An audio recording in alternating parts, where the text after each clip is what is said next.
انا اسماعيل صديق لعيب منتخب مصر في راوند نت. احنا اول ناس جبنا بادل مصر في 2014. We're one of the leading companies in paddle operation. تنس اثليت، بعد كده رugby بروفيشنال اثليت، بنصنع ملاعب وبنصدرها بره. وبعد كده بادل، بعد كده سبايك بول. And we were the first one to create اول paddle app tailored في مصر والمينا ريدي. مستر عبد الله سلام كان بيقول لي انا عايز العب الرياضه دي بس انا عمري ما هنزل من البيت، وطلعت ساعتها فكره البوب اب بادل. اوعى تشتري المضرب ده لو مش عايز تحس بباور رهيب في السماشات بتاعتك. ومعانا اجمد واحسن كوتش في العالم في الرياضه دي، هو اللي خلق الرولز بتاعه الرياضه وعمل كوتشنج بوك بتاعها.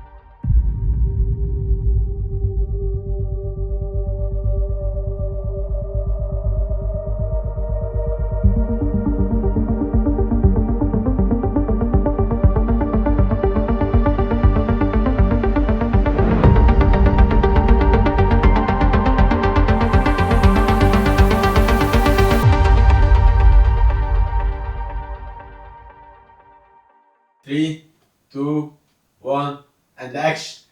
اسماعيل، اخبارك ايه؟ الحمد لله كله تمام. تمام. اسماعيل، من الناس اللي ورا جي بادل، من اول الناس اللي جابوا مش اوائل الناس، اول ناس جابوا بادل مصر اصلا في 2014. صح. مظبوط كده. اثليت، تنس اثليت، بعد كده رugby بروفيشنال اثليت، وبعد كده بادل، وبعد كده بزنس اونر، وبعد كده سبايك بول بالظبط، وبعد كده بزنس اونر للجي بادل. صح كده؟ صح كده. اخبارك ايه؟ الحمد لله. انت لو عايز تعرف نفسك ازاي؟ انا النهارده I think انا اعرف نفسي كونتربرنور اول حاجه، لان هي دي اكبر جزء في يومي واللي انا مركز فيه دلوقتي. بس being an athlete يعني جزء لا يتجزأ من حياتي وشخصيتي. يعني دايما طول عمري زي ما انت تقول، يعني دايما كنت اتليت من وانا عندي 3 أو 4 سنين. فهو جزء من روتين يومي ومن حياتي، وتفكيري اصلا بيبقى ساعات كاتليت حتى في البيزنس. اوكي. طيب احكي لنا اكتر بقى عن المشوار. يعني انت كل الرياضات اللي احنا اتكلمنا فيها دي انت كنت بروفيشنال فيها وبتلعب على ليفل اعلى ليفل موجود. فاحكي لنا بقى من اول البدايه خالص، الرياضه في العيله بدات منين؟ بدات تنس بيتهيألي. اي بدات انا ما منين؟ اقدرش اقول ان انا كنت بروفيشنال اللي هو وصلت عالميات في كل الرياضات، اوكي. بس كنت بلعب بروفيشنال بمعنى ان انا بتمرن في فريق، مثلا النادي او المنتخب او في اعلى ليفل ممكن تتمرن فيه، مش بلعبها كهوايه. اوكي. بلعب بطولات سواء لوكال او انترناشونال. الرياضه جزء مهم قوي في حياتنا. بابايا مربينا عليه. انا يعني اتولدت كان التادي بير بتاعي بنام جنب مضرب تنس، مش بنام اوكي. جنب التادي بير. وكنت بنزل الملعب ورا اختي اكبر مني، كنت بنزل وراها ملعب التنس وانا لابس بامبرز عايز العب. اوكي. فالرياضه يعني امبيدد فينا. ده اتحكيت لك دي كده. حكيت لي اكيد كل ده اتحكى لي، بس أوكي. بس ما استغربتش لما اتحكى لي، لان انا فعلا من واحنا صغيرين فرجه الماتشات سواء كوره او تنس لايف في الاستاد او في التلفزيون كان حاجه مقدسه دايما لازم تحصل. رياضه دايما جزء من حياتنا. اوكي. وانا كنت في مدرسه very very competitive. شويفات مدرسه انت مبنيه على الامتحانات مش الهوم ورك. انت من تاني اسبوع في السنه لغايه اخر اسبوع في السنه انت بتمتحن من 5 ل7 8 امتحانات كل اسبوع في كل المناهج او كل السبجكتس. فانا دايما عندي امتحانات، بس الرياضه مهمه بالنسبه لنا. وكنت بروح التمارين كل يوم بعد المدرسه اتليست 3 ساعات في النادي، مع ان انا لازم اوظف ان انا بكره عندي امتحان الصبح. فكنت بذاكر بقى وانا في الباص راجع من المدرسه، وانا في التمرين فاهم، براجع السواق بيوصلني ولا راجع مع اصحابي ولا بتاع، انا لازم على طول قاعد كده فاهم. فده فرق قوي معايا كونتربرنور النهارده. عشان كده بقول لك ساعات بفكر في حياتي كبزنس اونر از ان اثليت، لان انت از ان اثليت you need to cope مع الحياه، مع being an athlete، وانت تتمرن وتبوت ان ذا اورز وكده وتكوب مع ده. والكونسيستنسي برضه ان انت عادي ممكن يكون عندك يوم وحش بس برضه بتروح الجيم او برضه بتتمرن وبتنزل وبتلعب ضرباتك وكده، حتى لو انت النهارده مش في المود او مش في احسن صحه. بس doing it حتى لو 1% احسن ان انت ما تعملهاش خالص.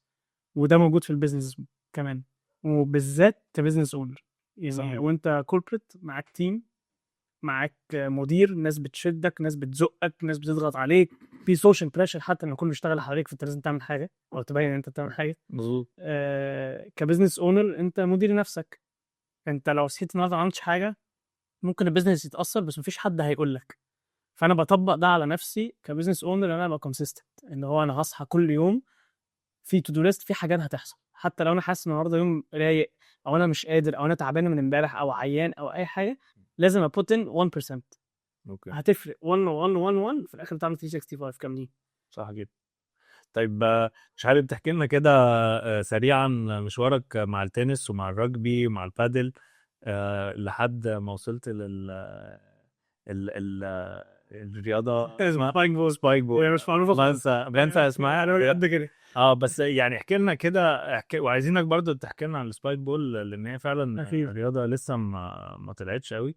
فخدنا كده سريعا كده في الرياضات اللي انت لعبتها، واحكي لنا بقى سبايك بول ايه هي وبتعملوا ايه وبدأت ازاي. انا التنس زي ما بقول لك اتربيت عليه، لعبت حوالي 15 سنه من حياتي تنس، كانوا دومينيتنج يعني، كل حياتي كانت ليها دعوه بالتنس، مدرسه وصحاب وسفريات وكل حاجه بتحوم حوالين التنس. كنت بلعب في الدوري المصري، كنت بتمرن في النادي، ولعبت شويه بطولات on regional level. اوكي بعد كده وقت الجامعه كانت بيبقى دايما دخولك للجامعه بيبقى دي فتره محوريه في التنس كارير بتاعك، يا اما هتركز في التنس وتدوس، يا اما هتخش جامعه وتركز في الدراسه والكوربريت. الوقت ده انا ما توفقتش، جالي اصابه في وقت مش لطيف قوي، قعدتني في البيت 9 شهور. 9 شهور ده رقم كبير قوي في الوقت ده. ف خلاص فاتني ويندو كده معين، الويندو ده يا اما الناس بتطلع تلعب بره، حتى لو دخل جامعه بيخش جامعه مثلا في امريكا بتلعب على كوليجيت ليفل، بيكمبيتوا كلهم في امريكا ضد بعض، وده امريكا من البلاد القويه في التنس. فيا اما بيطلع امريكا او بيطلع اكاديمي في امريكا، يا اما خلاص بيقعد هنا وبيلعب تنس بقى في اللوكال تورز وكده. فانا كنت هبقى الشخص ده. بعدين مفيش بعد سنه بدات ازهق، لانه خلاص انت ما عنديش نفس الجول زي زمان. زمان كنت عايز ابقى بروفيشنال تنس بلاير واروح، وبابايا كان موافق ان انا اعمل ده. بس وصلت لمرحله ان انا احنا قليلين قوي اللي بنتمرن، كله يا اما مركز في الدراسه يا اما تلعب بروفيشنال. فالناس اللي بين البنين دول كنا قليلين قوي، فاحنا كلنا زينا بطلنا نتمرن. اوكي ومن هنا بقى كنت لسه داخل الجامعه، فاي جوت اكسبوزد للرجبي. اوكي فاول سمستر ليا ايسو رجبي من الاربع فرق المين في مصر، وبيديفاينوا قوي يعني، هم فيري براود اوف ات كده، فبيعملوا دايما حاجات وكده تريكروت ناس. فرحت جربت، وانا خلي بالك 15 سنه تنس، لعبه شيك قوي، اوكي لعبه الرجبي بقى ضرب وتوزيع مش شتيمه، لا اكشلي آه. محترمه قوي، بس قصدي يعني برضو individual سبورت. م. انا ما لعبتش تيم سبورت، فكنت عايز اجرب كل حاجه عكس. اوكي individual هلعب تيم، نو كونتاكت هجيب الكونتاكت لاخره، اوكي فاهم؟ اوكي فكنت عايز اشوف حاجه جديده م. وحبيتها قوي. اوكي يعني النهارده لو تسالني انا ايه اول رياضه من الرياضات اللي انا لعبتها هعلمها لابني، هبدا برجبي، اوكي لانه رياضه متكامله بكل المعايير. اوكي سرعه مهمه قوي، فيزيكاليتي قويه قوي، اجيليتي واكسبلوسيفنس، ان انت محتاج تقع وتقوم بسرعه، مش غير اتجاهاتك برضه على تجري انت محتاج تكون سريع وخفيف في صغير اتجاهات، محتاج تكون ناشف عشان تخبط في اللي قدامك، ومحتاج تكون اجايل وفلكسبل، انت لما تقع تقوم بسرعه. اوكي ومحتاج تفكر، اوكي لان انت لعبه، انت في 15 واحد في الملعب ضد 15 واحد، هم دول اصلا عرض ملعب الكوره، وكرة واحدة. اصلا جنب بعض صفر. آه. انت مش هتعرف تعدي، انت أوكي. عشان تعدي محتاج تشغل دماغك قوي، مين بيروح فين، وتلاقي جاب قد كده نص متر تحط الكوره فيه عشان ده يعدي، اوكي وعشان تاخد 5 متر، انت مش عشان عدى جاب جون، فاهم؟ أي، انت صح. عشان كده بناخد نص متر في نص متر، ففيها تشغيل دماغ رهيب. فهي رياضه جميله بصراحه، اوكي وبيلت على ديسفلين مرعب. م. انت كتيم ميك لازم تكون ديسفلين قوي، لان انت لو عملت حاجه من دماغك وانمت زي ما بيقولوا، انت ممكن انت تتصاب او تخلي حد تاني يتصاب بسبب اللي انت عملته، اوكي وهو بيلحقك هيتصاب، م. او ممكن تخسر فرقتك الكوره او الماتش او وات ايفر. ففي ديسبلين من ناحيه ان انا محتاج ابقى كوميتد للبلان اللي احنا عاملينها، اوكي في ديسبلين محتاج انت تخلي بالك من جسمك قوي. طبعا اي رياضه لازم تخلي بالك من جسمك، بس الرياضه فيها خطوره. دي اكسترا شويه. ففي التنس طبعا انا كنت بروح الجيم ولا بلعب كروس فيت ولا بتاع، ده اتس ان اديشن، بس في بيسك كده فيتنس ممكن تبقى تمام بيه جدا. اوكي في الرجبي لا، انت لازم تكون جامد في كل حاجه، وبالذات سترينث، لانه العضلاتك بقى اللي بتحمي البونز بتاعتك والتندنز والكلام ده، في الاخر لازم تكون ناشف وتاخد الضربه. ففي ديسبلين مرعب في الجيم واوف كورت. واخيرا ديسبلين بقى مع الحكم والفريق التاني وكده. مفيش في الرجبي حته اللي هو نعترض على الكول بتاعت الحكم، اللي هو الحكم قال كذا، انت لو نطقت كنت ترد. اوكي كابتن الفريق بس هو اللي بيتكلم على الحكم، والحكم هو اللي يأمره تعالى او يستأذن ان هو يتكلم على الحكم، اوكي ويقول له تعالى، ويجيب الراجل من الفريق التاني الكابتن التاني ويقول لهم حصل 1 2 3. ولو عايز يقول لك حاجه وانت معايا في الفرقه وانا الكابتن، يقول لي اسماعيل تعالى، م. احمد رقم 15 بيعمل 1 2 3، قول له ما يعملش كده تاني، لو عمل كده تاني هيترد. ده حاجه سيستم عامه في الرجبي ولا ده في مصر بيتعمل في العالم كله. اوكي وفي الماتشات البروفيشنال اللي بره الحكم بيبقى مايكت اب، اوكي بتسمعه زي مذيع في التلفزيون لانه أوكي. كلامه مهم قوي. ولازم يشوفك، لازم يشوف انا بدي لك الانستراكشن، يعني اتس بيلت اون ريسبكت مرعب اوكي اون اوف ذا كورت. بعدين انت بتضربوا في بعض لمده 80 دقيقه، م.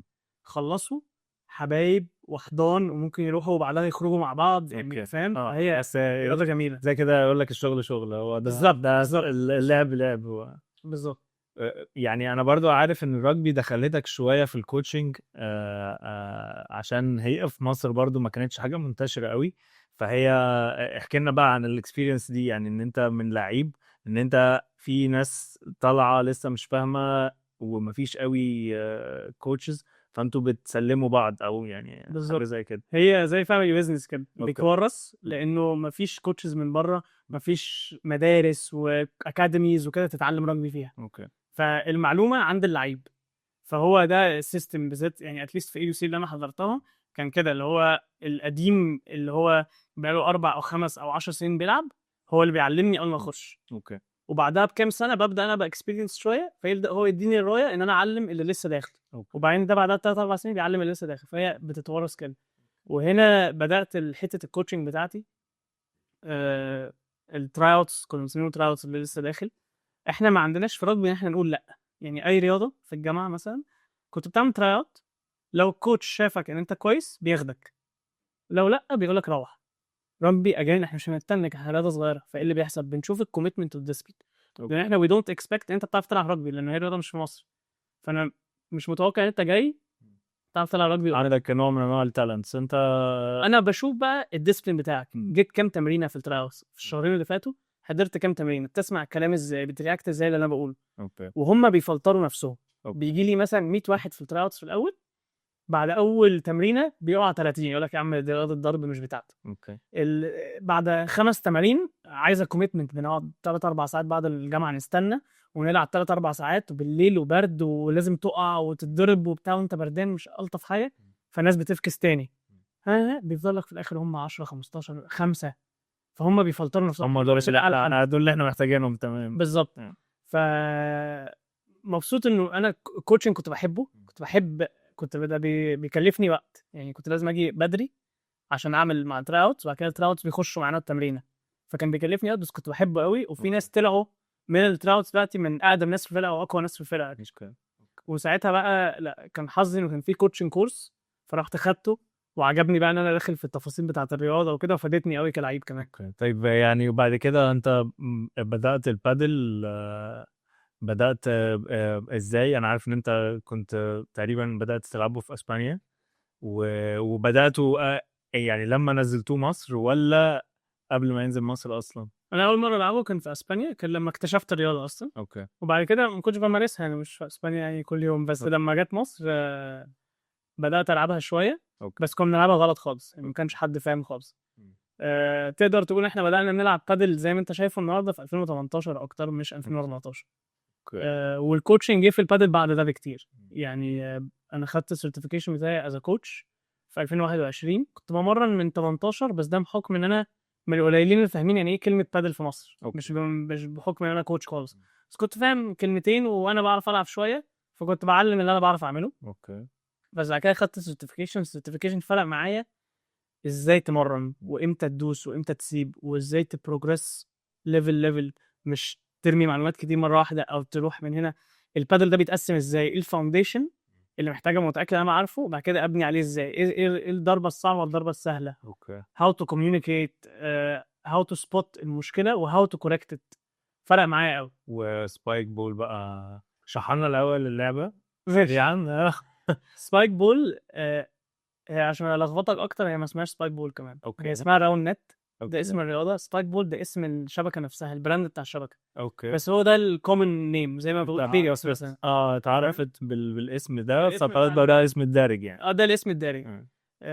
فسبايك بول هي لعبه اصلا، يعني الناس كانت بتلعبها كانها لعبه مش رياضه. لعبه انت ممكن تشتريها على امازون اصلا وتجيلك البيت ومكتوب فيها الرولز في ورقه، وتلعبها بقى في البيت، في البحر، اوكي. عند البسين، في الجنينه، في اي حته. اوكي. وقت كوفيد كنت فاضي قوي، فطلبتها وقريت الرولز وعجبتني. كنت بكلم صحابي اللي ساكنين في المنطقه حواليا وكنا بننزل نلعب في الشارع، اوكي. وعجبتني قوي. بدات اتحمس كده، وكنت كل يوم ببقى عايز العب اكتر وكده. بدات اتفرج على فيديوهات وافهم حاجات، وكل ما اجرب حاجه اتحمس اكتر. وبعدين لقيت كوميونتي بيلعبوا on a weekly basis، فرحت كنت بلعب معاهم. بعدين بيعملوا بطولات، بدات انزل بطولات، لقيت نفسي بكسب بطوله، بطلع تاني، بطلع تالت، وانا اللي هو لسه باقي. اوكي. فبس من هنا بقى اتحمست وكملت فيه. ده كان في 2020. في 2022 بقى جم قالوا لنا ايه، في كاس العالم. قلت اوكي. وانا واحد لعب 4 رياضات مثلا بروفيشنالي، وما طلعتش حاجه كده اللي هو اولمبياد، كاس عالم بتاع. فطبعا حته ان انا العب كاس عالم دي كانت عامله لي، انا نورت طبعا. فبدات اتحمس قوي، مرنت بقى جامد قوي وبتاع، وطلعنا. وكنا فاكرين ان احنا اللي هو احنا كده كده يا اول يا تاني يا تالت، مش هنطلع بره الثلاثه دول يعني. اوكي. لو احنا اتبهدلنا، اوكي. طلع الموضوع جد، طلع الموضوع جد جدا. مم. كان في بتاع 35 بلد في كاس العالم ده، ومش قادر اشرح لك. يعني مثلا كانك بتلعب كوره وما تعرفش انت ممكن تبصي لورا. اوكي. يعني كده. الرولز نفسها ما كنتوش احنا لسه مش فاهمينها. دريانين باي حاجه. اوكي. هي الرياضه عباره عن شبكه مدوره م. مرتفعه عن الارض حاجه بسيطه، وكرة زي سبونج كده شويه او رابر، وبيلعبوا 2 ضد 2. اوكي. الاثنين مع بعض جنب بعض كده، والاثنين اللي قصادهم جنب بعض كده، وانا بسيرف على اللي قدامي. وبعدين زي الفولي، هي اصلا درايف من الفولي، فبيستلم، ده يرفع، يشوط. ماكسيمم 3 تاتشز، مينيمم 1. ممكن تشوط على طول لو عايز. اوكي. حلاوتها ان هي دايره 360، فانت ممكن تشوط بقى اللي هو الكره تيجي هنا تشوط لورا، الكره تيجي هنا تشوط لقدام، فانت بتدافع بقى في 360 درجه، مفيش ناحيتي ولا كده. يعني اللي قدامك الفرقه الثانيه واقفين قدامك، فانت تضربها ورا مثلا. عادي، هو لازم يشوف ان انا اضرب ورا ويلف حواليا ويجيبها من ورا. اوكي. مش انا بلعب في ناحيته وهو بيلعب في ناحيتي. اوكي. فدي حلاوتها. وفيها واو مومنتس كتير قوي، لان انت عشان ساعات تنط تجيب الكرة، يعني لو الشبكه هي الترابيزه دي، انت لازم تنط تجيب الكرة من الناحيه التانية. ففيها دايفز بقى، وفيها سكيلز جامده قوي، فالفرجه عليها كمان. اوكي. احنا رحنا بقى ما نعرفش ان انت ممكن تحط سبين على الكوره مثلا. احنا كنا نلعب كده. اوكي. ما نعرفش انت ممكن تعمل حاجه بايدك تخلي الكرة تلف، فلما تخبط في الشبكه تاخد انجل تلف. زي البينج بونج كده مثلا. اوكي. فاهم.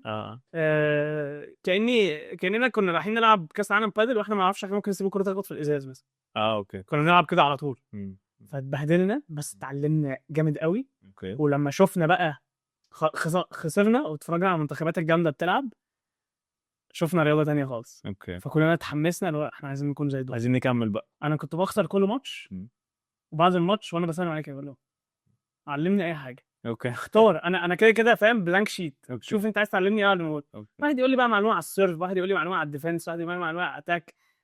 كنا بنجرب معلومات كده. وعايز اقول لك على مدار 3 ايام كنا اوريدي حسنا. اوكي. اوريدي فهمنا ازاي ندافع، ازاي نجيب الكوره، لعبنا ماتشات احلى واحلى. اوكي. فرجعنا مصر، قلنا بس احنا الرياضه دي لازم نعجنها اكتر، وهي لايقه على المصريين قوي. احنا بنحب، عارف، في الكوره نحب نرقص ونحب الحاجات دي. هي فيها الانهل ده قوي. اوكي. حتى شويه سمارت يعني بالظبط. بتبقى مش حاجه فيزيكال 100%، لا انت ممكن تحاول تضحك على اللي قدامك. بالظبط. فهي فيها الجزء ده. وبدانا بقى نعمل كوميونتي ونكبر ونمرن وبتاع، وطلعنا كاس العالم 2024 احسن كتير. اوكي. خسرنا برضه، بس اتليست بنلعب نفس الرياضه. بس حسيتوا ان انتوا في كومبيتيتيف ايدج يعني بقينا على الاقل احنا بنلعب نفس الرياضه. بقول لك يعني لو عايزين كومبيت، بس انا فاهم انا خسرت ليه، انا فاهم هو ليه احسن مني. باول كنت فاهم هو بيعمل ايه اصلا. انا ممكن اقول اللي هو بيعمله ده فاول، فاهم قصدي؟ فاهم ليه. بس ودلوقتي عندنا كاس العالم برضه السنه دي 2026. اوكي. ونجهز له بقى، وجايبين مدرب من بره اول مره يوافق يجي. مركزين بقى في الموضوع. مركزين. عندنا معسكر كمان اسبوعين، وهيعمل لنا كامب 5 ايام كل يوم بقى من 3 ل 5 6 ساعات كده، يمرنا على حاجه معينه، وان اوكي شاء حلو. الله نعمل حاجه السنه. يعني خلينا بقى نخش الحته اللي انت حاببها اكتر. اسماعيل سي او بتاع جي بادل. جي بادل من اول الناس اللي دخلوا البادل في مصر زي ما قلنا. انا عارف ان هو يعتبر فاميلي بيزنس، وكان ليه علاقه بالتنس والكروسفيت برضه. انت من اول الناس اللي دخلوا كروسفيت مصر يعتبر. فعايزك تحكي لي بقى اسماعيل كان دوره ايه وامتى، وبرضه ادينا بريف كده صغير ايه جي بادل اللي مش عارف يعرف. هي بدات فعلا كان كروسفيت وتنس اكاديمي. اوكي. ابويا طول عمره عنده حلم ان هو يفتح تنس اكاديمي، وكان في وقت هو سايب شغله، ومصطفى نعيم اللي هو كان مدير فني نادي هليوبلس والديفيس كاب تيم لمده 14 سنه اوكي. كان برضه ساب شغله، فجمعوا بعض هما وكريم مأمون اللي هو كان رقم 1 على مصر وفتحوا تنس اكاديمي. كان رقم واحد في التنس. كان رقم 1 في التنس. اوكي. وبعد كده دخلوا معاهم رامي صالح اللي هو النهارده بنقول عليه جاد فاذر اوف كروسفيت في مصر. يعني هو بقى انتروديوس كونسبت كروسفيت ده وجابوها اندر نفس الامبريلا، اوكي. فبقت شركه بتعمل تنس وكروسفيت. بعدها ب3 سنين بابايا شاف البادل في اسبانيا، انا كنت معاه بالصدفه يعني، ولعبنا عجبنا بتاع، قال لي انا هجيب البتاعه دي مصر جنب المنظومه بتاعتنا. اوكي. اللي حصل هنا ان هو رجع تاني يشتغل فول تايم جوب، مم. فما اداش تركيزه قوي في البادل. كنت انا ساعتها لسه في المدرسه يعني. اوكي. وكان الاعتقاد ان احنا عندنا اوريدي 8 او 9 ملاعب تنس شغالين، وكروسفيت بوكس شغاله جامد قوي، وفي مكان اليت، وفي اف ام بي، وفي رياضه وناس داخله طالعه كل يوم، فالبادل هيشتغل بالمره. بس دي رياضه جديده، فكان لازم زي البيبي كده تهتم بيها، واول كام سنه تزق تدي الدنيا. برضه الناس وتفهمهم. ده ما حصلش خالص. مم. فاول 4 سنين البادل ده ما كبرش خالص. اللي هو من 14 ل 18. بالظبط. اوكي. في 18 انا هنا دخلت شويه، كنت في الجامعه، وكنا هنفتح اول ملعب بادل في الصيف على البحر. اوكي. فادوني الرول ان انا اشغل الملعب ده في الصيف، بطولات بقى وحجوزات واشوف نعمل ايه بارتنرشيبس وهكذا. وبدانا نعمل بطولات عشان البادل ساعتها ما كانش ستاند الون قوي كفايه. فكنت بعمل بطوله مثلا اقول انت هتنزل فرقه مثلا 5 لعيب.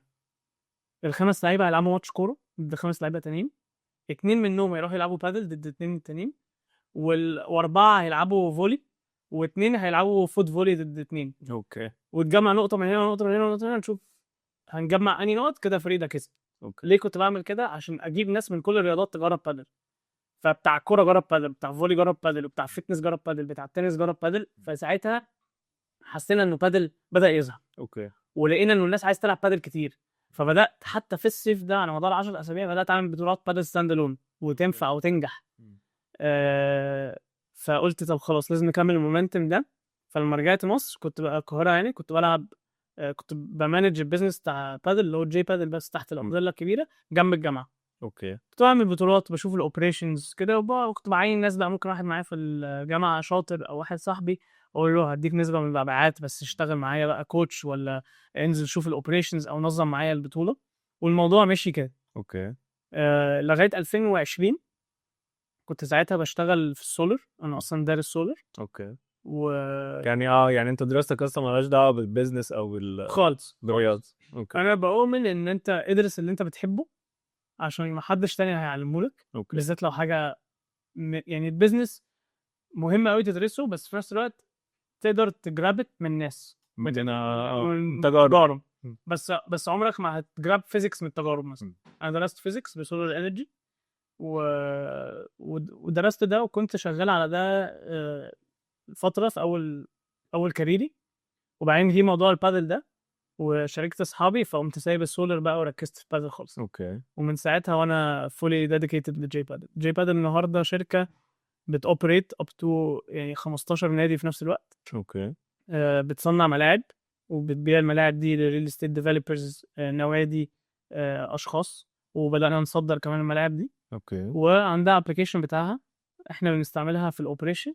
بالنسبه للعميل هي تقدر تحجز ملعبك، تقدر تلاقي لعيبه تلعب معاهم، تقدر تقول لك لما ساعه تفضى، لو هي كانت اوريدي محجوزه تقدر تقول لك لما الساعه دي تفضى، وتقدر تجمع عليها اكشلي كاش تقدر تستعمله في الملاعب. اوكي كل لما ما تاخد حاجات معينه اوكي حلو. سواء حجوزات او تحط صورتك او تحط عيد ميلادك، حاجات حتى بسيطه تجمع منها فلوس دي تقدر تريديمت في الملاعب. حلو قوي. طب يعني throughout انت بتحكي لنا قصه كده كانها حاجه جميله، بس اكيد في تحديات throughout بقى الجيرني. في حاجات كانت اكيد صعبه، في حاجات ups and downs. احكي لنا بقى عن الحاجات ups and downs مرعبه. اوكي. هي عباره عن ups and downs، مفيش حاجه كده خالص.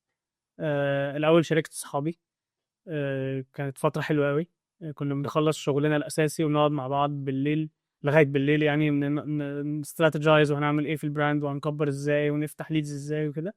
فتره حلوه قوي، انا شغال مع صحابي وهنعمل فلوس، وكانت حاجه احساس حلو قوي. بعد ما فتحنا الشركه ودخلنا فلوس وكبرنا وبدانا ننجح، بعدها 8 شهور او 9 شهور اكتشفنا ان احنا الفيجنز مش الايند خالص. انا عايز اروح هنا، هم عايزين يروحوا هنا.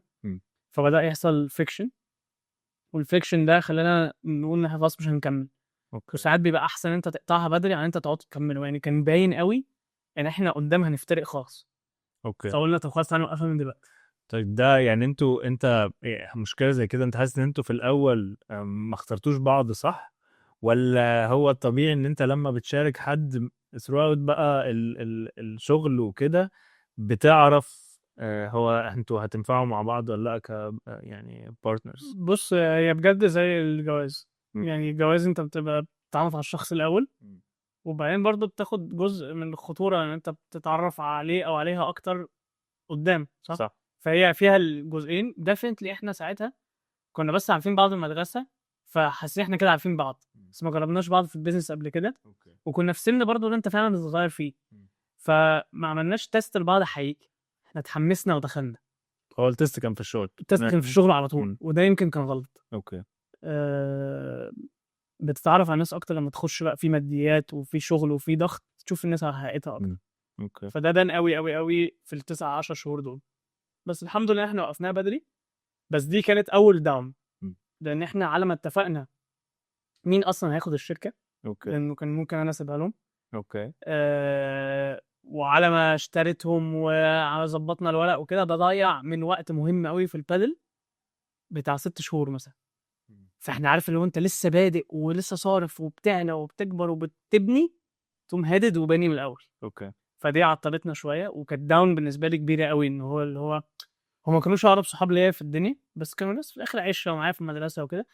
فكانت فيها سنه كده اللي هو يعني مش الطف حاجه. الداون التاني كان الديفالويشن من 15 ل 30 ل 50.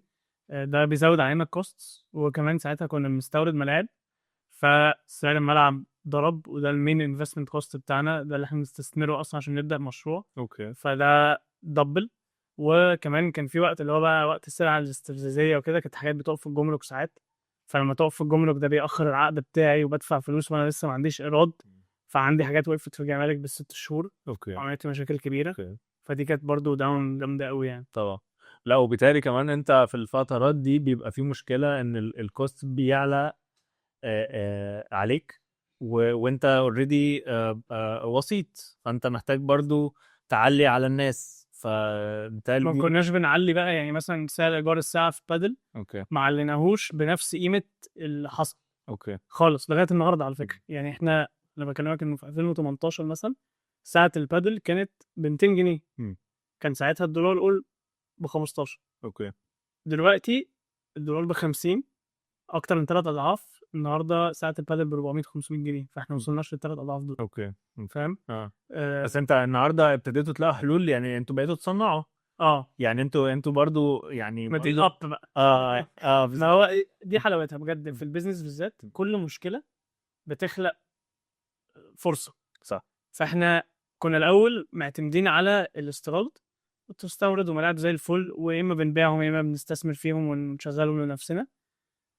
لما حصل المشاكل دي لجأنا لتصنيع محلي. اوكي. فده عمل فرصه كبيره قوي، وهي دي اللي انا عايش عليها من ساعتها. اوكي. دلوقتي أنا ببيع للريل استيت ديفلوبرز المصريه والنوادي المصريه، وخلاص حتى هم غيروا كراسه الشروط. كانت زمان لازم نراعي على مستورد، اوكي. دلوقتي غيروها وخلوها محلي تمام، لانه محلي احنا عملناه بجدول كويس، ما اقدرش اقول 100% نفس الكواليتي، بس بجدول كويسه قوي مقبوله جدا، فتمام. والنهارده هو اقل من نص الثمن. اوكي. فدي بقت فرصه جامده قوي بالنسبه لنا، خلتنا كمان نصدر. فهي اصلا فتحت للبيزنس بتاعي ريفينيو ستريم ما كانش عنده. فدي حاجه حلوه قوي. حلوه. طب اسماعيل، شايف نفسك تقدر توصل لايه، او شايف نفسك مين؟ يعني في حد، في رول موديل قدامك، في حد انت نفسك انا ابقى شبهه، وبرضه انت بتحلم بايه في البيزنس بتاعك كاثليت؟ اسماعيل، انت بتحلم بايه قدام؟ انا في شخصين بلوك اب تو قوي. اوكي. واحد في مصر وواحد بره. اوكي. في مصر علي مظهر. اوكي. يعني اظن لازم يعني اكيد اي حد رياضي يجي بيصير. بس انا يعني انا عارف علي شخصيا، اوكي. مش عارف كل الناس عارفاه ولا لا، بس علي on a personal level شخص جميل، وشخص بيركز قوي مع عيلته، وعارف دينه كويس قوي. اوكي. فدي حاجه مهمه قوي، انه في وسط البيزنس الواحد بيتسحل جدا، ويومه بيبقى وراه البيزنس بتاعه، وقلق وقله نوم وشغل كتير قوي، وانت عايز تنجح البيزنس، وكمان انت عندك عيله فتحتاج تاكل عيلتك، في البيزنس ده لازم ينجح وكده. فده ممكن يخلي ناس، وشوفنا كتير قوي من ده، وانا اعرف ناس كتير قوي كده، العيله بتتضرب في النص وغصب عنه. يعني هو محدش يقدر يلومه قوي برضه يعني، بس بيسيب بقى عياله ما يركزش معاهم قوي، فهم بيكبروا ولا في المدرسه، يسيب مراته ما يركزش معاها قوي وخلاص، وهي شايله العيال وهو مركز في البيزنس، وهو دي الحياه. وما تقدرش تلوم اي حد بيعمل كده، هو مضطر. بس علي حاجه كريدت ليه، وحاجه فعلا احب ابقى ده، ان هو لما اتجوز وكمان خلف، عنده وقت لمراته وعنده وقت لعياله، وبيعرف يركز. ان هو لما بيسافر كتير قوي، ممكن ياخد مراته معاه، ممكن يفكس حاجه عشان يبقى مع عيلته، ده وقت العيله خلاص. وفي يومه هو مثلا بيصحى بدري، وبيبدا يفتح ايميلاته من بدري، وعشان يبقى مركز في اول اليوم قبل ما الناس تصحى وتبدا تشغله. هو بيقعد يقرا قران الصبح وكده، فعنده حته ان تاتش مع ربنا ومديتيشن وكده، فده حاجه تلوك اب تو جدا. واخيرا الراجل النهارده عنده 34 35 سنه، هو لسه اتليت. يعني هو كان بروفيشنال اتليت وكوره وبتاع، وساب ده وركز في البيزنس، وبقى من انجح ناس في البيزنس ده. خلاص يعني ممكن تقول هو غير مسار حياته ونجح فيه، فتمام. هو جواه حته بتقول له انت لسه اتليت ولسه تقدر، وبدا دلوقتي يعمل هاي روكس ويسافر كتير وبيكمبيت وبيعمل ارقام كويسه في سنه ده، في شغله اللي بيعمله اللي ما شاء الله عليه مش صغير. صح. فدي حاجه انا بلوك اب قوي. انا لسه كنت بقول لك ايه، انا دايما في جزء جوايا اتليت، فعشان كده بيخلي يعني مظهر الجزء اللي هو انا احب ان انا ايوه انا عايز ابقى الموديل ده اللي هو بيزنس شاطر قوي وفي الرياضه برضه، ولسه عنده حته الاتليتيزم مش سايلها، وعامل ورك لايف بالانس برضه ما بين عيلتك وما بين شغلك وما بين وقتك. بالظبط. حلو. الجزء الثاني هو مارك كيوبن. اوكي. ده من البيليونيرز والشاركس في العالم، هو اكشلي على شارك تانك الامريكي. مارك كيوبن ما شاء الله يعني ذكاء مرعب. بحب فيه قوي قصته، ان هو بدأ بيزنس ب $10,000. اوكي. باعهم ب 200,000 حطهم في بيزنس تاني على طول، باعها 2 مليون، ال 2 مليون عملوا له 200 مليون، ال 200 مليون عملوا له 2 مليار، وهكذا. اوكي. فاهم؟ فهو بيسموها فيري شرود، هو بياخد القرار ويدوس فيه. وحتى وانا بتفرج عليه في شارك تانك، ساعات الشاركس التانية مثلا بيهزروا معاه وبيتريقوا عليه، يقول له مثلا انت دفعت زياده في الديل ده، يقول له مش مشكله، انا كده كده هضربه في 10، فخليه النهارده ياخد 1 ولا 2% زياده، مش فارقه معايا. المهم الشخص اللي انا عارف انا عامل فيه ايه. اوكي. وسيبكم. وساعات يفضل ساكت خالص، ويسيبهم هم يتخانقوا على الانتربرنور، وبعد ما يخلصوا خالص يقول له طب تعالى بقى، وهو اللي ياخد الدي. اوكي. فبحب قوي. في ناس ممكن ما تحبوش، لان هو الامريكان ستايل اوف بزنس اللي هو كاب ثروت، واللي هو يرفدك وانت واقف والكلام ده. احنا في مصر عندنا مشاعر وما تقطعش عوشه وازاي عنده عيال الجزء. لا انا بحب بقى ده اللي هو خلاص بزنس طخ بقى، انا هعمل الفلوس دي، او طخ امشي انت مخسرني. انا بحب ده. اوكي. فده جزء برضو مهم قوي، لانه الحيره، وده جزء عندي ان انا ساعات ممكن اختار شويه. الحيره بتودي في ده يعني. اوكي. انا بحب اتعلم بقى من مارك كيوبن يعني. اوكي. حلو. طيب اخر حته في الجزء ده، عايز اعرف رؤيتك في اكمنك انت شخص جاي من عيله برضو educated، عارفين يعني ايه دراسة، عارفين يعني ايه وبرضو انت شخص بتحب الرياضة وبتحب بتشوف الرياضة والدراسة ازاي؟ هل في حاجة اهم من حاجة؟ هل لو انا عندي فرصة ان انا ابقى ناجح جدا وابقى في الرياضة مثلا على حساب الدراسة، هل ده مقبول؟ هل ده ينفع؟ قول لنا كده البرسبكتيف بتاعك. الرياضة مهمة أوي، سواء رياضة ودراسة أو رياضة وبزنس. اوكي. في كذا ليفل. يعني النهاردة أنا لو لعبتش رياضة مش هعرف أقود البيزنس بتاعي كويس وبجد. لأن أنت لما تلعب رياضة بتبدأ يومك بأصعب حاجة. لو أنت بتبدأ أصلا يومك برياضة أنت محتاج تقوم تقوم من السرير في البرد وتحط على نفسك بريشر وكده. بس من بعدها كل حاجة تبقى سهلة. وانس ان انت بجد بتفرق معايا قوي قوي قوي لما جسمي كده يبقى مشدود وحاسس ان انا برياضه وعرقت الصبح وخدت الشاور بتاعي وعضلاتي شاده شويه وكده. فعلا بحس ان انا اقوى ذهنيا. مش بس جسديا. صح. تفرق سما وارض. تقدر تستحمل حاجات اكتر في يومك. فده اون ذا بزنس فرونت. في الدراسه انا كنت في مدرسه بقول لك بناخد امتحانات كتير قوي. وكان زي اللي قاعد جنبي في الفصل. بنروح البيت عندنا بكره نفس الامتحان وبعده نفس الامتحان وبعده نفس الامتحان. هو بيروح يذاكر الثلاثه لان هو فاضي من ساعه ما روح الساعه 4 لغايه 10 بالليل ما ينام. هو فاضي. انا من 4 ل 10 انا اصلا يا دوبك رحت اتغديت ونزلت التمرين. الساعه 10 لا لسه هفتح كتاب. اوكي. فده كان ممكن يحطني ات ديز ادفانتج في الدراسه. بس النهارده انا ثانكفul ليها قوي. ليه؟ عشان ده علمني ازاي تنظم وقتك. وان كل حاجه is possible. ان انت تقدر اليوم فيه وقت كتير قوي انك تعمل حاجات كتير قوي. فلو انت اتربيت على الدراسه بس انت فعلا ممكن تخلي الدراسه تاكلك. يعني انت دايما تقدر تذاكر اكتر وتذاكر احسن. صح. وترجع تراجع اكتر وتبص في حته زياده وتبص اونلاين. صح. مش يعني ممكن ما توقفش. صح. فتحس اللي هو يا لهوي ده انا اصلا عندي تحريف مادتين بكره. ده انا مش عارف اخلص دي ولا دي. انت وانا نفس المادتين وعندي تمرين وماتش مثلا.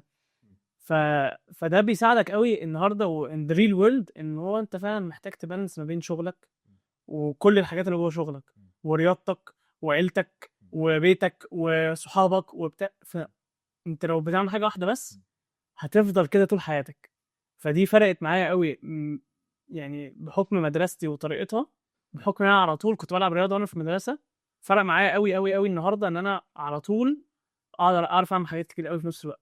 ودي حاجه فعلا بفتخر بيها يعني انا كنت عايز اقول لك اسالك تاني في الحته دي ان انت شايف ان على الرياضه في الكومبيتيتيف ايدج او البروفيشنال بقى اللي هو الاكستريم اليت ليفل، هل في الليفل ده ممكن حد يحافظ على دراسته؟ بس اكشولي هو انت رديت عليا في اللي قبليها ان انت كنت بتقول علي مظهر اذا يعني اعتقد هو دلوقتي اليت اسل بس هو قادر يعمل ده. فانت برضو قول لي لو انا مش لا ترى علي مظهر is doing ارقام كويسه قوي. بس he's not the top في هايروكس على العالم. فلا definitely لو انت تتكلم بقى في الاليت ليفل اللي هو كاس اولمبيات رقم 1 على العالم. ده لازم يسيب دراسته. اوكي. زي في البيزنس. يعني في البيزنس بيقول لك ايه انت لو عايز تفتح البيزنس بتاعك لازم تسيب شغلك كوربريت مثلا. صح. بس تركز فيه 100%. ما ينفعش تعمل الاثنين. فانت مع التركيز. يعني انا لو انا فعلا عندي بوتنشال وعندي الحاجات اللي تقول لي ان انا اقدر اكون اليت وون اوف ذا توب اثليتس في الرياضه بتاعتي في العالم مثلا، فانت شايف ان انا احط الدراسه اسايد ده حاجه مقبوله؟ ده حاجه مقبوله لانه انت مش هتوصل بالدراسه بس. بالدراسه مع الرياضه. لانه دايما يبقى عندك حاجه pulling you back. وكان عندي اصحابي في المدرسه او في الجامعه كان مثلا هيبقى لعيب كوره وبيلعب في نوادي كبيره وهيوصل فيرست تيم او هو فيرست تيم اصلا. كان قدامه اللعيبه التانية خلاص هم سايبين الجامعه. فبيروح التمرين الساعه 2 الظهر والماتش الساعه 1 وبتاع. تمام. تاني عنده جامعه وعنده امتحان وبتاع مش مركز في اخر بطه. اوكي. طبعا بروفايدر الحته اللي انت قلتها انه في بروفيشنال ادفايس بيقول لي ايوه انت عندك موهبه معينه وعندك الديسبلين لانه الاثنين واحده من غير الثانيه ما تنفعش. صح. او الموهبه بس ما تنفعش. حد بروفيشنال ادفايس بيقول لك ده عشان تكمل. لان اللي بنشوفه النهارده وبشوفه في بادل كتير قوي انه ناس بتقول انا هبقى ده. انا بقى مش هركز في الجامعه وهلعب بادل 6 ساعات في اليوم وبادل اكسسبل جدا والملاعب موجوده والشباب موجوده كله بيلعب. وانا هبقى لعيب وهوصل وهسافر السفريه دي وبتاع. رقم واحد، هو مفيش حد قالك ان انت اصلا امكانياتك تسمح ان انت تلعب على تكنيك. رقم 2 بشوف بقى السيرج اللي هو ايه، الحماس ياخدني واروح 3 شهور تلاقي الولد ده بطل ينزل بطولة، خسر 3 مرات واحبط بقى وساب كل حاجه في حياته فتلاقيه صح. فلازم ابقى انا كادفايزر شايف الامكانيه وشايف الديسك والدماغ، اهم حاجه طالما الديسك موجود هيبصم. ماشي. طيب نروح بقى الحته التانية مهمه، السكه منين. عايزين انت كسيرتيفايد كوتش في بادل، لو حد عايز يبدا رياضه مثلا زي البادل، يلعب بقى in a professional level، او حد عايز يتعلم، يعني مش يلعبها كده هو واصحابه، لا حد عايز يتعلم ويلعب ماتشات وبتاع. قول لنا كده سريعا، يعني المعطيات او الامكانيات اللي انا اقدر اقول انا اقدر العب في اللعبه دي. اروح فين؟ ايه الاماكن اللي في مصر اللي شاطرين؟ ايه الكوتشز اللي في مصر اللي يقدروا فعلا يفرقوا معايا؟ وامتى اقدر اقرر ان انا ممكن ابقى اليت اثليت او اوصل او اكمبيت او كده؟ النهارده بادل اكسسبل قوي زي ما بقول لك، ففي كوتشز كتير قوي وفي ملاعب كتير قوي واكاديميات كتير قوي. اوكي. طب عايز تبدا هتبدا اسهل حاجه في الدنيا.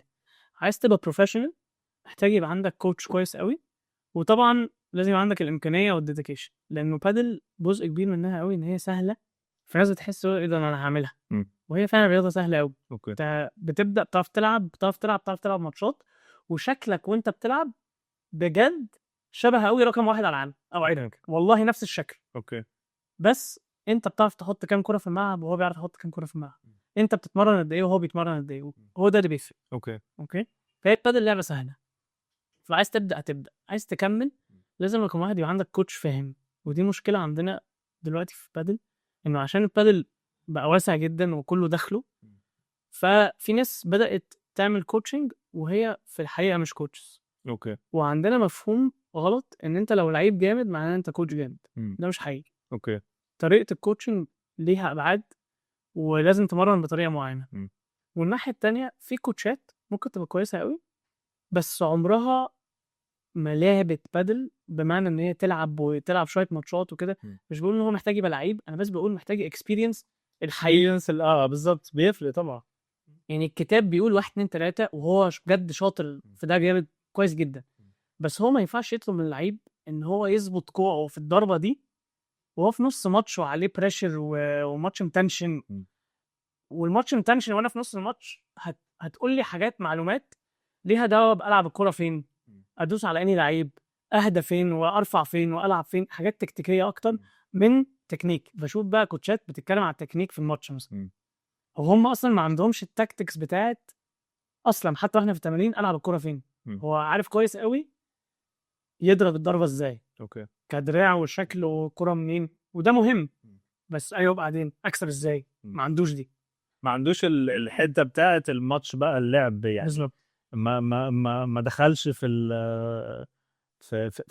الكومبيتيشن، او في ماتش او في بطوله او في بتاع، اتحط في البريشر ده ففاهم ايه اللي بيحصل، او حتى ما مرنش في الاجواء دي. هو ممكن ما يكونش لعيب عمره، اوكي، بس ما شافش اكسبيرينس كفايه في اللعيبه بتاعته بتفرق ازاي من التمرين للماتش.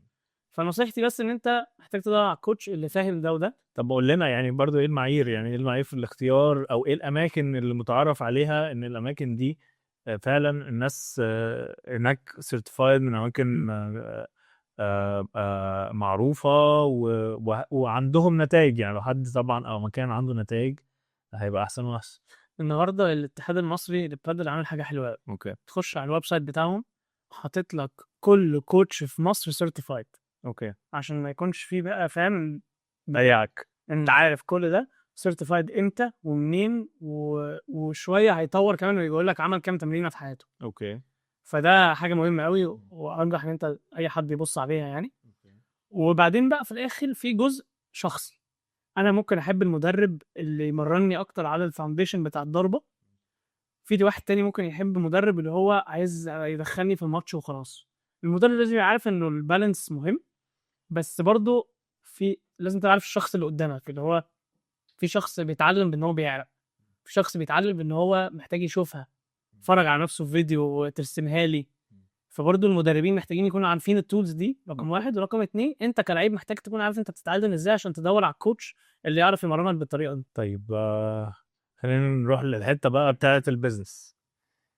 امتى اسيب الوظيفه وقرر ان انا اعمل بيزنس؟ او انت شايف ايه ايه المعايير اللي ممكن تبقى عند حد يقرر ان هو يبني بيزنس في مصر او في اي حته يعني؟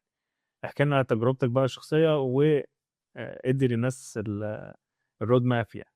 هي قريبه قوي من الاثليت. مش كده بقول لك، انا حتى لو انا دلوقتي ببص على نفسي كونتربرينور اكتر من اثليت، بس اثليت جزء لا يتجزأ من شخصيتي، لان هي نفس الحاجات اللي احنا قلناها على الاثليت هنقولها على البيزنس اونر، اللي هو لازم تبقى عارف انت عندك الامكانيه، ولازم تبقى عارف انت عندك الديسبلين والكلام ده ينطبق 200% على الموضوع. حته اللي تزيد في البيزنس بس ان انت لازم تكون متاكد انت بتحل مشكله. في بيزنسز كتير او ناس يعني عايزه تحس ان هي بيزنس اونرز ويخش ويغامر على طول، ف بيخش في البيزنس وهو مش دارس السوق، مش دارس هو بيعمل ايه اصلا. فلازم تبقى عارف ايه المشكله وايه الحل اللي انت بتحطه على الترابيزه، وهل الحل ده موجود ولا انت بتخلق حل جديد. طب لو موجود، انا الحل بتاعي مختلف في ايه؟ ليه الناس هتيجي مع حلي غير الحلول التانية اللي موجوده في السوق؟ فده جزء مهم قوي. ف definitely برجح ان انت لازم يكون عندك الامكانيه بتاعت الديديكيشن.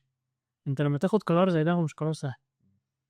البيزنس اونرز اللي بنشوفهم على السوشيال ميديا وكده وكبروا بقوا عاملين مليارات، ده ال 1%، اقل من 1%. ده زي رقم واحد على العالم في الرياضه. في كام واحد حاول يبقى رقم واحد على العالم وفشل؟ اوكي. فاهم؟ ففي كام واحد فتح بيزنس وفشل برضه. الموضوع مش سهل قوي كده. لازم تبقى عارف ان انت في اول كام سنه very high probability انت البيزنس بتاعك ده يقفل، ولازم تكون متصالح مع ده، ولازم تكون متصالح مع انت لوحدك. حتى وانت معاك شركاء او كده، انت هيبقى معاك كام شريك يعني، فاهم؟ غير في الشركه انت متشال ونايم، ولو الشركه دي فلست انت هيجيلك فلوسك لغايه عندك في البنك. في شركتك لا، انت لازم تكون محافظ على كل حاجه، متاكد ان انت شركتك ماشيه صح، مش هيجي فحص ضرايب يقفلها لك، عامل البروجكشنز بتاعتك صح، مش على ارقام انفليتد، فتيجي الحقيقه تلاقي ان الارقام دي مش داخله فعلا. ففيها ريسكس كبيره قوي قوي قوي غير الحاجات اللي بنشوفها الحلوه يعني. اوكي. ف بدايه الطريق هي حاجتين: الشخصيه والمشكله اللي بحلها. أوكي. لو الاثنين دول موجودين اي حد هينجح. امتى الواحد يسيب وظيفه ويحط his full time في البيزنس بتاعه؟ لان دي برضو حاجه ايوه، يعني صعبه شويه على الناس. هي صعبه جدا. م. وانت لما بتبقى في الكومفورت زون بيبقى صعب قوي انت تطلع منها. بالظبط. بيقول لك انت عمرك ما هتنجح البيزنس بتاعك الا لو انت سايبه اللي وراك واللي قدامك عشانه. اوكي. حتى لو بتتفرج على الشغل بتاعك بره او جوه مصر، لما بيلاقوا انتربرينور بيقولوا له انت بتشتغل، بيقول لهم بيقولوا له طب انت هتسيب شغلك عشان البيزنس ده؟ لو قال لا، غالبا ما حدش هيخش. صح. انت نفسك مش مصدق فيها كفايه ان انت تسيب حياتك عشانها، عايزني اخش معاك؟ فاهم؟ صح.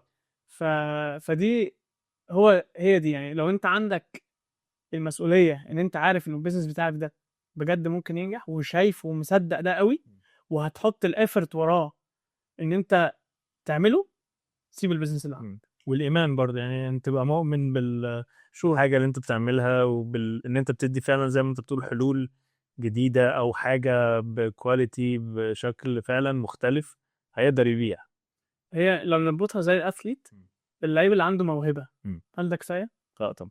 بس ان انت يبقى عندك فكره، هي دي موهبه. انت ممكن تكون واحد بتفكر افكار جامده جدا بجد، فكره تحفه محدش فكر فيها او ما اتعملتش او بتحل مشكله رهيبه. لو انت ما عندكش الديديكيشن والديسبلين ان انت تفولو اب على الكلام ده وتimplement اللي هو بقى في الاثليت التمرين والصحيان بدري وكل يوم تتمرن حتى لو انت تعبان، ولا ده هينجح ولا ده هينجح. صح. يلا بينا نلعب. يلا بينا. يلا تسحب كارت. يلا. دول 10 اختار واحد فيهم بقى. ماشي. ماشي. احكي لنا عن موقف محرج، اكتر موقف محرج حصل. كتير قوي. كتير قوي. انا قلت هتقول لي مش فاكر بقى والحاجات لا دي. اصلا شخص كلامزي جدا، فبعمل حاجات يعني. اوكي. نغير السؤال. لا ليه لا يقول يعني ممكن تقول تاني واحد طيب مش لازم لا انا فعلا مش فاكر. فعلا ده انا قلت انت فاهم حاجه فاكر لا حاجه بس كلها حاجات صغيرة يعني مش بس يعني نغير السؤال. وفعلا طب يلا عايز اسحب كارت تاني ماشي ماشي ده حلو ده وجاي لك ماشي. ايه الحلم اللي لو وصلت له مش تبقى عايز حاجه تاني حلو السؤال.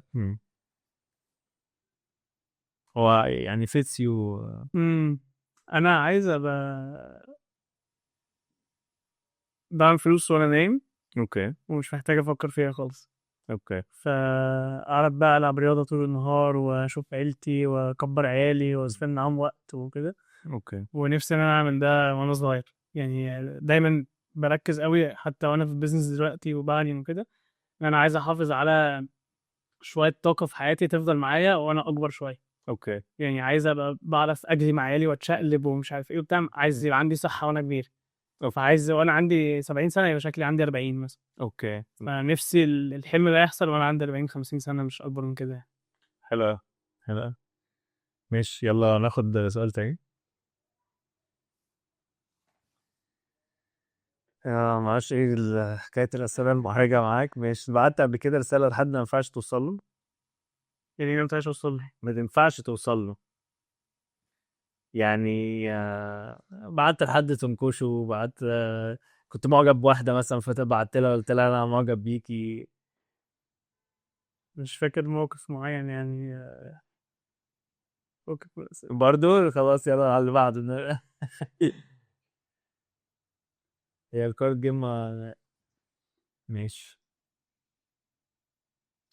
ايه العيب اللي لو لقيته في حد ما تعشوش بحب قوي الناس تبقى دغري. اوكي قول لي في وشي اي حاجه بس ما تقعدش تلف وتدور وتضحك عليا. لف ودوران او كدب او كده بيقفلني موت. في ناس يعني خسرتها او اللي هو بعدت عنهم بس عشان هم بيلفوا ويدوروا كتير.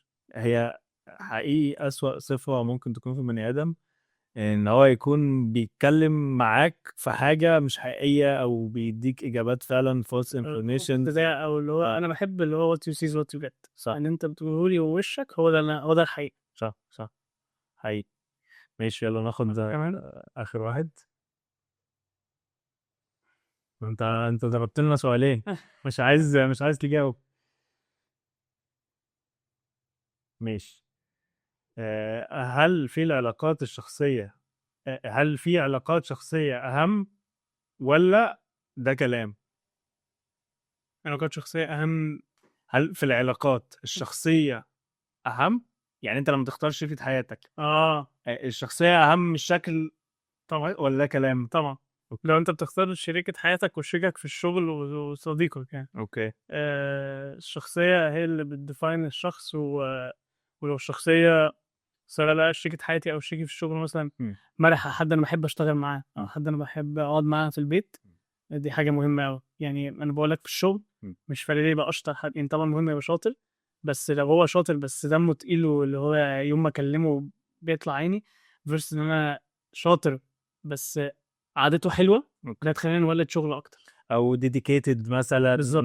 مركز في الشغل ممكن يعني فعلا حقيقي كنت بقابل ناس كتير في الشغل ممكن تبقى شاطرة جدا يعني هي تالنت يعني ممكن في الرياضة التالنت فيرسز الواحد اللي بيجراند بقى وعايز يبقى احسن واحد اي حد جاب وهو بعيد خالص بس هو عايز بالظبط. فمركز وبيعمل كل اللي عنده ف فهي فعلا شخصية اعتقد مهمة أوي طبعا. طيب اسماعيل انبسطنا معاك جدا وانا جدا وانا يعني انسبايرد بجد حقيقي وانت كده 28 سنه ما اعرفش يعني ان شاء الله نعمل معاك حلقه تاني بعد سنتين ثلاثه يا رب تبقى ان شاء الله محقق احسن واحسن من دلوقتي كمان انبسطنا جدا انت في حاجه حابب تقولها للناس في حاجه حاسس ان انت ما شرحتهاش في حاجه رساله عايز تقولها لحد لا انا مبسوط قوي بصراحه ان احنا ربطنا جزء كبير من البيزنس مع الرياضه. دي حاجه اول مره تحصل فده يعني شكرا ليك وشطاره منك. اوكي يعني بتسال على البيزنس كتير قوي بس اول مره اربطه بالرياضه this much وفعلا خلتني الاحظ وانا بتكلم قد ايه الرياضه جوايا ومهمه زيها زي البيزنس وفيري سيميلر. اوكي فبجد بشكرك يعني. شكرا ليك يا اسماعيل. يلا يا شباب فركش. Okay.